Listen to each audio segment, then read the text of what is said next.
புதுச்சேரி சட்டப்பேரவையில் 2017-2018 ஆண்டிற்கான 6,945 கோடி ரூபாய்க்கான பட்ஜெட்டை முதலமைச்சர் நாராயணசாமி தாக்கல் செய்தார்.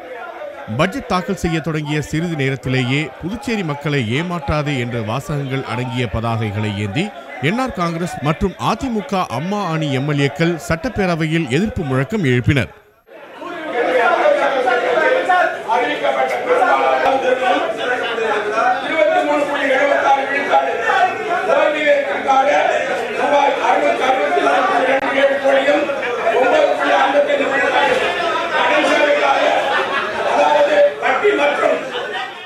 எதிர்க்கட்சி தலைவர் ரங்கசாமி தலைமையில் என்ஆர் காங்கிரஸ் எம்எல்ஏக்களும் அன்பழகன் தலைமையில் அதிமுக அம்மா அணி எம்எல்ஏக்களும் வெளிநடப்பு செய்தனர்.